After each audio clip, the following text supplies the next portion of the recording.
4. O princípio da garantia prioritária tem primazia de receber proteção e socorro em quaisquer circunstâncias, assim como formulação e execução das políticas sociais, públicas e destinação privilegiada de recursos públicos nas áreas relacionadas com a proteção à infância e à juventude. Artigo 4.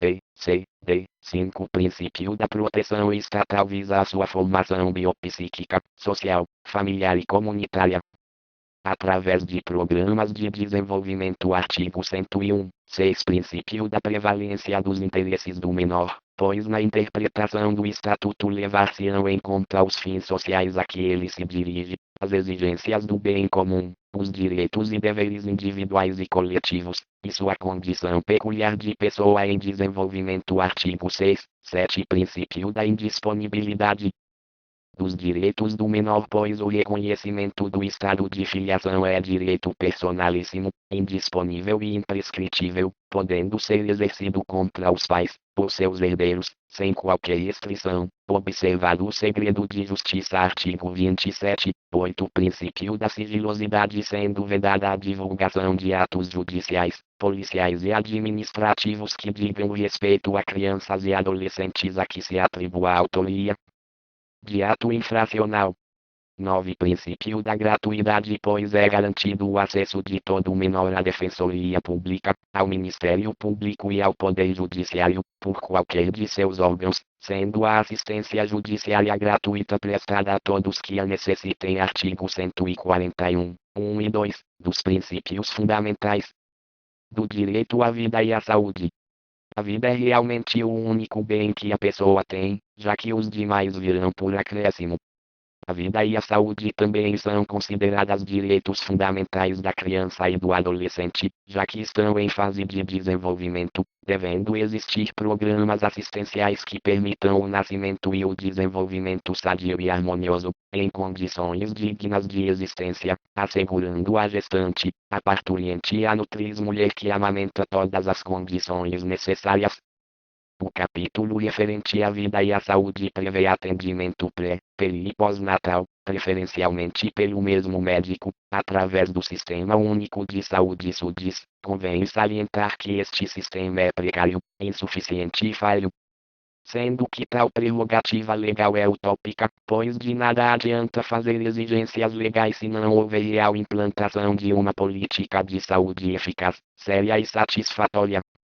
Quando ocorrer suspeita de maus tratos. Artigo 13. Deve-se comunicar imediatamente o Conselho Tutelar. Artigo 131. Órgão constituído por cidadãos eleitos em cada município que deverá ter um importante papel na proteção ao menor, pois esse conselho que irá tomar as providências cabíveis em cada caso. Liberdade, respeito e dignidade.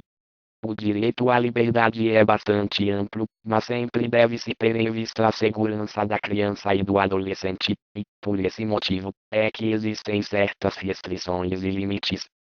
Os menores devem respeitar os outros indivíduos, principalmente os idosos, da mesma forma que a criança e o adolescente merecem o respeito de todos. Ao exigir deveres para os menores, o ECA estabeleceu o equilíbrio indispensável à sociedade sadia. A liberdade de crença e religião é tão importante que o legislador se preocupou em preceituar o direito de conhecer todas as crenças religiosas existentes. Convivência familiar e comunitária. Pela regra geral, acredita-se que a família, de direito ou de fato, é o lugar ideal para a criação e educação do menor. Isto porque os pais são os maiores responsáveis pela formação dos filhos, possuindo o pátrio poder sobre eles e o pátrio dever de lhes garantir os direitos fundamentais. A Constituição da República igualou o pátrio poder, portanto, ele será exercido igualmente pelo pai e pela mãe. Qualquer divergência entre eles poderá ser resolvida em juízo. A legislação penal prevê crimes contra a assistência familiar. Artis. 244, 246, 247 e 245 visando tutelar o menor de 18 anos. Em casos excepcionais o menor deverá ser colocado em família substituta. A perda ou suspensão do pátrio poder só deve ocorrer nos casos em que a família natural se desinteresse ou abandone o filho. Essa perda ou suspensão somente poderá ser decretada judicialmente, em procedimento contraditório, nos casos previstos na lei. Família natural é a comunidade formada pelos pais, por qualquer um deles e seus descendentes. Família substituta é aquela que recebe o menor em guarda, tutela ou adoção. A família substituta estrangeira é uma medida que deve ser tomada excepcionalmente, sendo admissível apenas na modalidade de adoção. Os filhos havidos fora do casamento podem ser reconhecidos pelos pais, conjunta ou separadamente, no próprio termo de nascimento, por testamento, mediante escritura, mediante outro documento público. Vale lembrar que qualquer que seja a origem da filiação, os filhos podem ser reconhecidos, ou seja, pouco importa o estado civil dos pais. O direito ao estado de filiação é direito personalíssimo, indisponível e imprescritível. A guarda visa regularizar a posse de fato da criança. É a primeira forma de colocação do menor em família substituta ou associação até que se torne definitivo. Poderá ser revogada a qualquer tempo mediante ato judicial fundamentado, ouvido o Ministério Público. A tutela é uma instituição legal destinada à proteção de menores órfãos, que não possam dirigir suas pessoas ou bens, por si sós, precisando de tutor. Existem três formas de tutela testamentária por ato de última vontade, legítima decorre da lei e cabe aos parentes e dativa deriva de sentença judicial. O artigo 409 do Código Civil estabelece uma ordem determinada para a nomeação de tutor, mas não é rígida, porque visa o interesse do menor. RT 614-56, 566-56. A adoção é o instituto que tem sido utilizado desde a antiguidade, pois trata-se de meio pelo qual o casal sem filhos consegue assegurar a continuidade de sua descendência, recebendo um estranho na qualidade de filho. Prevenção.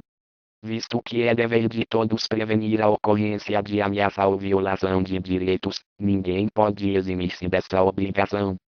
Qualquer atentado aos direitos fundamentais, por ação ou omissão, merece exemplar punição. Artigo 5. Maus tratos contra X ou Y é suficiente e a simples suspeita devem ser obrigatoriamente levados ao conhecimento do Conselho Tutelar da cidade. Artigo 13. Ao juiz da infância e juventude, para as providências legais cabíveis. O descumprimento das normas de prevenção, sujeita aos responsáveis pessoa física ou jurídica a obrigação de reparar o gravame ocasionado, por ação ou omissão, sem prejuízo da responsabilidade penal. Proteção.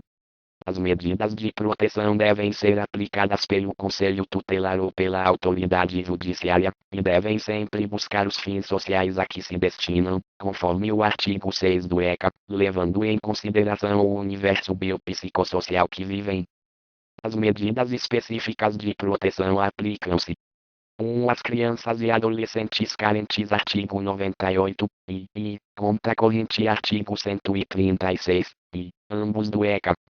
2. As crianças e adolescentes infratores. Artigo 98, e, conta corrente 6 segundos. Art. 5 grama 6 segundos 105. 112, vi e 136, vi, todos do ECA. O Conselho Tutelar, órgão permanente e autônomo, não jurisdicional, terá atribuição para aplicar as medidas específicas de proteção às crianças e aos adolescentes carentes e às crianças infratoras. Artis. 136, e, conta corrente. Artigo 98 e seus incisos e artigo 105, todos do Estatuto. O juiz da infância e da juventude tem competência para administrar privativamente as medidas de proteção aos adolescentes infratores e, conforme dispõe o artigo 126, ECA, conhecer da problemática e administrar tudo o que é da competência do Conselho Tutelar.